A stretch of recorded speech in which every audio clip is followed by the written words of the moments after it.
السلام علیکم، رحمت رمضان میں آپ کو خوش آمدید کہتا ہوں۔ امید کرتا ہوں کہ آپ ٹھیک ہوں گے اور آپ کے روزے بھی باخیریت گزر رہے ہوں گے۔ آج کی اس خصوصی نشریات میں ہم جس موضوع کو زیر بحث لائیں گے وہ ہے جھوٹ اور اس کے مضمرات اور اثرات، اور سچ اور جھوٹ میں فرق، اور اس حوالے سے اللہ کی جانب سے اور آقا علیہ السلام کی جانب سے کیا کیا احکامات دیے گئے ہیں۔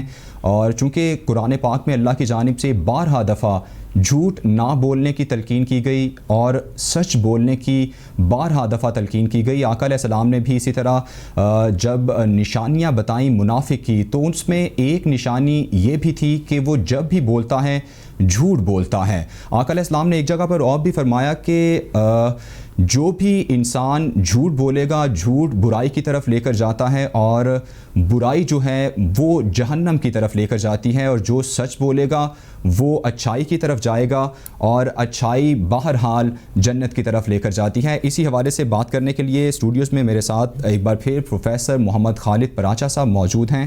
سر بہت شکریہ آپ ہمارے ساتھ موجود ہیں، اور ہدیہ نعت کے لیے میرے ساتھ موجود ہوں گے اسد اللہ صابری۔ بہت شکریہ آپ کا بھی، آپ ہمارے ساتھ موجود ہیں۔ پروفیسر صاحب، آپ سے گفتگو کا آغاز کروں گا۔ جھوٹ کے بارے میں بہت سخت وعیدیں سنائی گئی ہیں قرآن پاک میں بھی، اور آقا علیہ السلام کی بہت ساری ایسی روایات احادیث موجود ہیں جس میں جھوٹ سے بچنے کی تلقین کی گئی ہے۔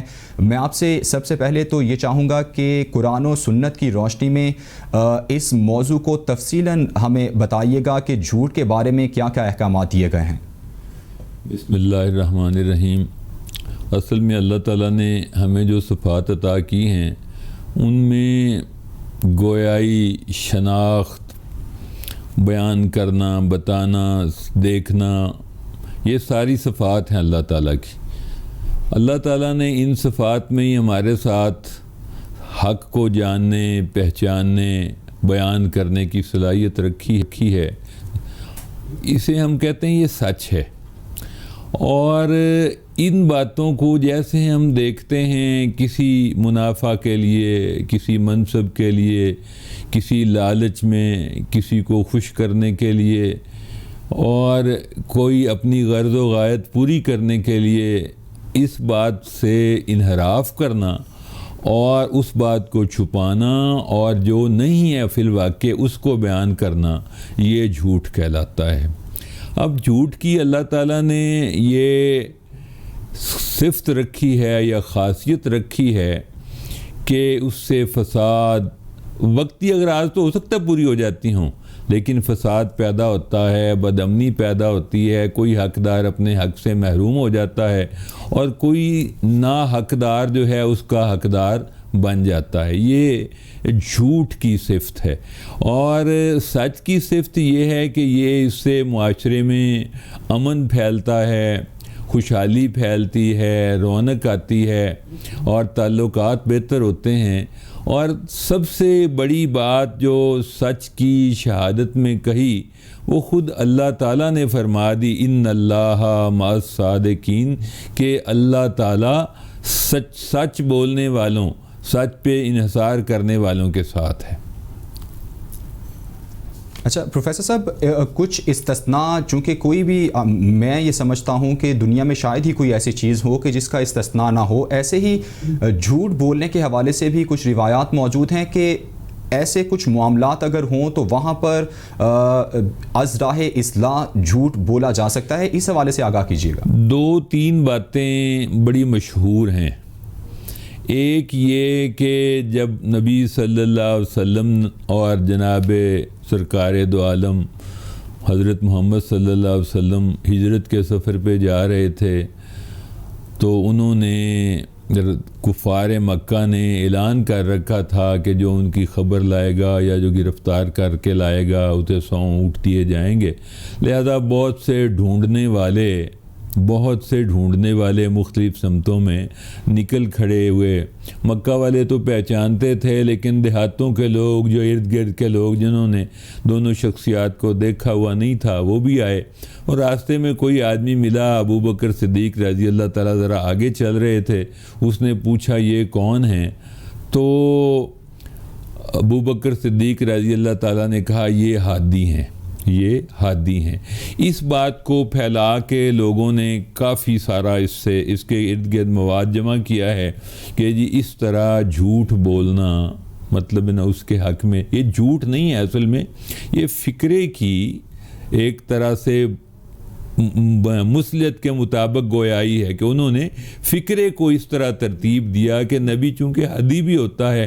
اچھا، اسی طرح ایک اور حدیث کے نام پہ یا عربی محاورے کے نام پہ بات مشہور ہے، اور یہ کسی بزرگ شخصیت کے نام سے بھی منسوب کی جاتی ہے کہ وہ سچ جس سے فساد پھیلتا ہو، اور بلکہ میں اس کی زیادہ قریب بات کہوں تو جس زمانے میں اکبر کا دین الہی پھیلنے اور پھیلانے کا چرچا ہو رہا تھا، تو ایک شخص کو دین الہی کو قبول کرنے کے لیے لایا گیا اور اس کو سمجھایا گیا کہ تم دین الہی قبول کر لو۔ اس نے کہا کیوں قبول کروں؟ اب میں نام نہیں لینا چاہتا اس وقت کی شخصیات کے، تو اس نے کہا کہ جی اس کی وجہ یہ ہے کہ قرآن میں کہا گیا ہے کہ الفتنۃ اشد من القتل، کہ اگر فتنہ پھیلتا ہو تو اس فتنے سے بچنے کے لیے قتل جائز ہے، اور یہ کہ وہ سچ جس سے فساد پھیلتا ہو اس جھوٹ سے کم تر درجہ رکھتا ہے جس سے امن و آشتی پھیلتی ہو۔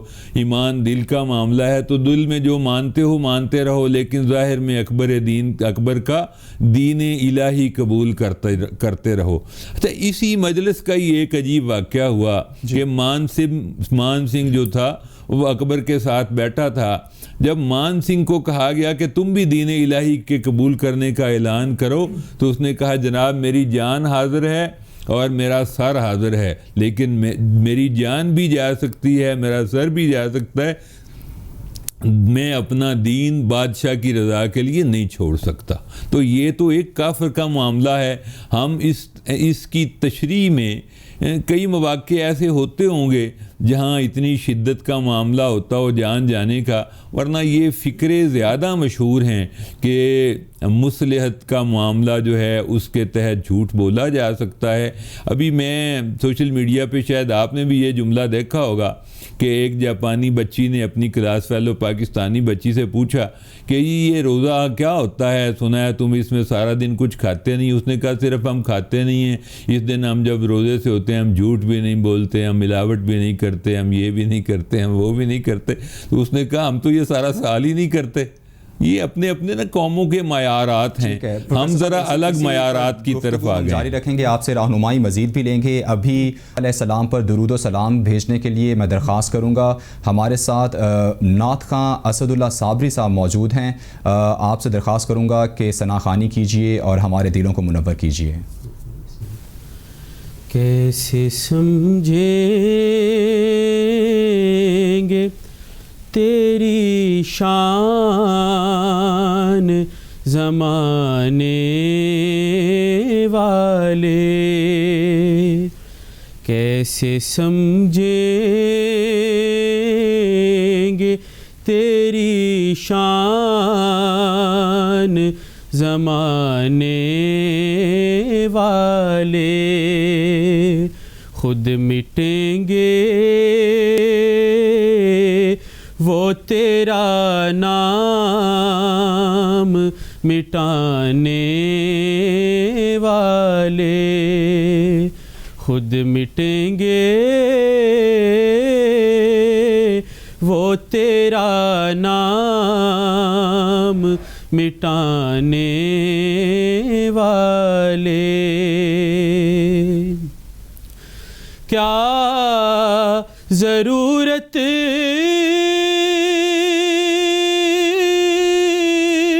ہے کہ ہم چاند کا جلوہ دیکھیں، کیا ضرورت ہے کہ ہم چاند کا جلوہ دیکھیں، ٹھہر ٹھہرو ٹھہرو کہ ہیں وہ زلف ہٹانے والے، ٹھہرو ٹھہرو کہ ہیں وہ زلف ہٹانے والے، جوں ہی طیبہ سے میں نکلوں یوں کہیں گے آقا،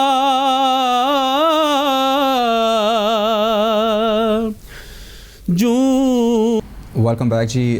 گفتگو کا سلسلہ آگے بڑھاتے ہیں. جھوٹ اور سچ کے حوالے سے اور اس کے اثرات کے حوالے سے بات کر رہے تھے. پروفیسر صاحب آپ سے یہ سوال پوچھنا چاہوں گا کہ سچ جو ہے وہ معاشرے سے معدوم ہوتا چلا جا رہا ہے اور جھوٹ کا تڑکا ہر جگہ پہ لگتا جا رہا ہے، تو اس حوالے سے کیا اثرات ہوتے ہیں معاشرے پر؟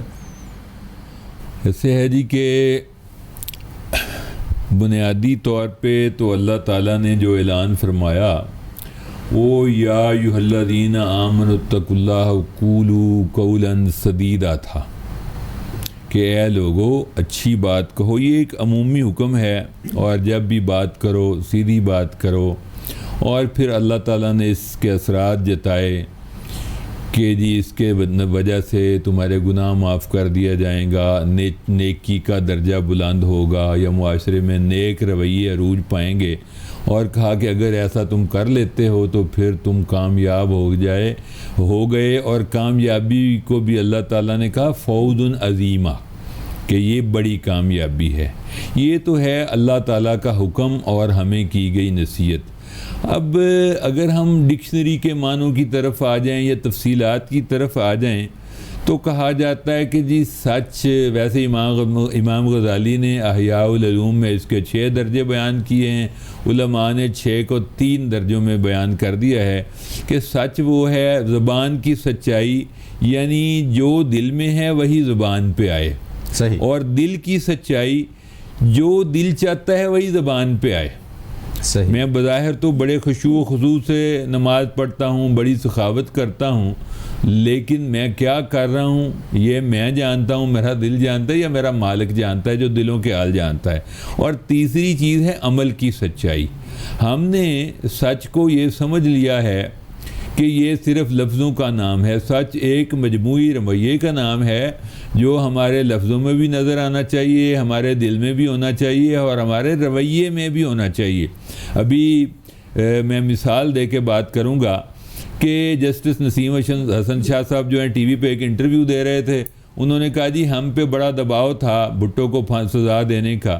تو بھائی آپ پہ صرف دباؤ تھا، اس دباؤ کے نتیجے میں ایک آدمی کی جان لے لی گئی اور اس کے اثرات کی وجہ سے کیا کیا اثرات معاشرے پہ ہوئے. تو آپ نے ایک چھوٹا سا جملہ کہہ دیا.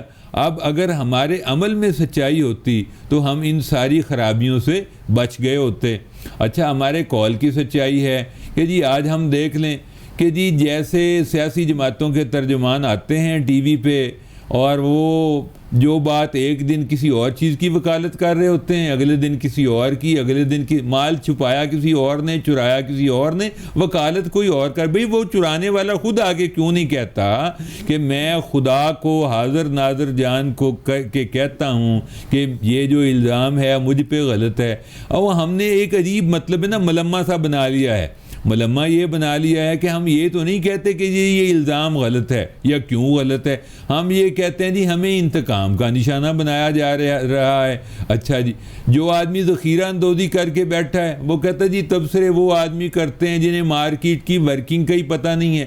یہ دونوں الگ الگ باتیں ہیں. مارکیٹ کی ورکنگ کا پتہ نہ ہونا اور قیمتوں میں اضافے پہ تبصرہ نہ کرنا، یہ دو الگ الگ سوال ہیں.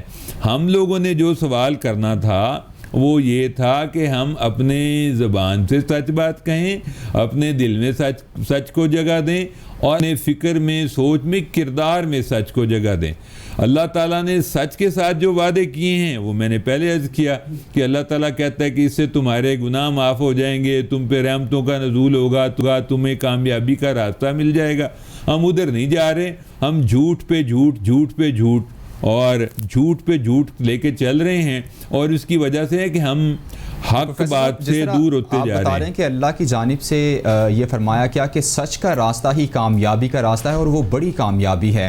تو باحیثیت معاشرہ، جس طرح کے معاشرے میں ہم زندہ ہیں، جیسے آپ نے مثالیں دی، ہمارے حاکم بھی جو کچھ کر رہے ہیں، تو آپ کیا سمجھتے ہیں کہ کیا ہم ناکامی کی جانب، چونکہ ہمارا معاشرہ جھوٹ کا ملمہ ایک بن گیا ہے اور ہمارے معاشرے میں جھوٹ بہت سرائیت کر چکا ہے، تو کیا ہم ناکامی کی طرف جا رہے ہیں؟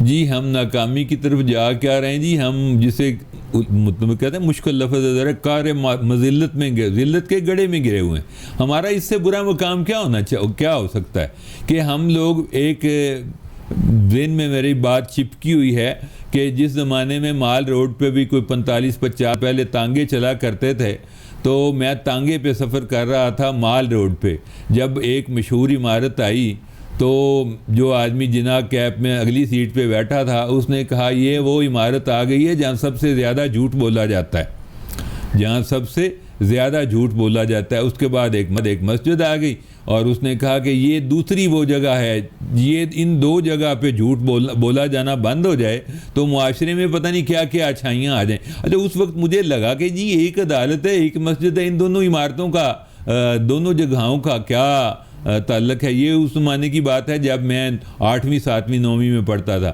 اچھا جب بعد میں نے سپریم کورٹ میں ایک مقدمہ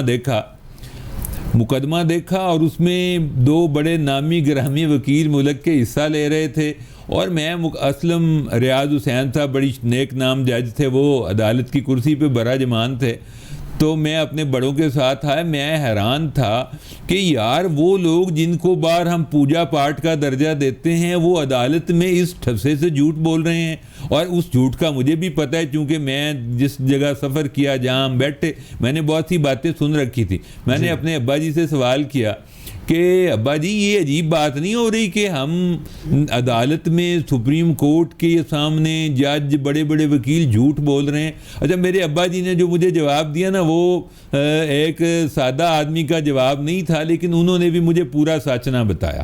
پورا سچ اس لیے نہ بتایا کہ انہوں نے کہا کہ بیٹا اصل میں قانون لکھا ہوا ہوتا ہے، اور اگر اسے پورے فریم میں لا کے مقدمہ جج کے سامنے نہ رکھا جائے تو اگر ہم تصویر کو فریم میں نہ فٹ کریں، اس طرح کونوں سے گھما کے کر دیں تو تصویر بھی بری لگے گی، فریم بھی برا لگے گا، لہذا جج کے سامنے پورا قصہ نہیں ہوگا اور ہمارا معاملہ سارا خراب ہو جائے گا۔ تو وکیل جج کے سامنے معاملے کو فریم میں فٹ کر کے پیش کرتے ہیں، اور یہ بات ہمیں لگتا ہے کہ ہمیں جھوٹ بول رہی ہے جبکہ ہمارا مقدمہ یہی ہے جو انہوں نے پیش کیا ہے۔ تو اصل میں بات یہی ہے کہ ہم لوگوں نے نا اس طرح ایک ہم ہیں کہ لیا صورت کو بگاڑ، تو یہ ہم نے نا تصویر خود بگاڑی ہے، اور ہم اب آپ کو پتا ہوگا کہ عدالتوں میں بنے بنائے گواہ مل جاتے ہیں۔ میں ماڈل ٹاؤن کچہری میں گیا تو وہاں ٹوپی اور واسکٹ والے آدمی بیٹھے تھے، وہ بڑے خوبصورت وکیل صاحب تھے، گورے چٹے ماشاءاللہ، اور ان سے مجھے بڑا اچھا گمان رکھنا چاہیے تھا۔ تو انہوں نے جھگڑے کا کوئی کیس آیا تو انہوں نے کہا گواہ ملیں گے یا میں گواہ بھی لے آواں گا۔ بالکل یہ پریکٹسز پروفیسر صاحب چل رہی ہیں، بدقسمتی سے وقت ہمارا کم ہے، دعا یہی ہے کہ ہم جھوٹ کے سفر سے جان چھڑائیں اور کامیابی کا سفر جسے اللہ نے کہا ہے اور وہ سچ کا سفر ہے ہم اس طرف جائیں تاکہ کل روز قیامت ہم آقا علیہ السلام کا سامنا کر سکیں۔ آخر میں آقا علیہ السلام کی بارگاہ میں ہدیہ نعت پیش کرنے کے لیے درخواست کروں گا میں اسد اللہ صابری سے، ہدیہ نعت پیش کیجئے، ہمارے دلوں کو منور کیجئے۔ نبی کا لب پر جو ذکر ہے بے مثال آیا، کمال آیا، نبی کا لب پر جو ذکر ہے بے مثال آیا، کمال آیا، جو ہجر طیبہ میں یاد بن کر خیال آیا کمال آیا، غرور حوروں کا توڑ ڈالا لگا کے ماتھے پہ تل خدا نے، غرور حوروں کا توڑ ڈالا لگا کے ماتھے پہ تل خدا نے، جو کالے رنگ کا غلام تیرا بلال آیا کمال آیا، جو کالے رنگ کا غلام تیرا بلال آیا کمال آیا، اور نبی تو صائم سبھی ہیں اعلیٰ، نبی تو صائم، نبی تو صائم، نبی تو صائم سبھی ہیں اعلیٰ، ہیں رتبے سب کے بلند و بالا، مگر جو آخر میں آمینہ کا وہ لال آیا کمال آیا۔ وہ آخر میں جو آمنہ کا لال آیا۔ مجھے آج کے لیے اجازت دیجیے، ابھی وقفہ کریں گے اور اس کے بعد ہیڈ لائنز ہوں گی، اور اس کے بعد آپ کو کراچی اسٹوڈیوز میں لے چلیں گے کچن سیگمنٹ میں۔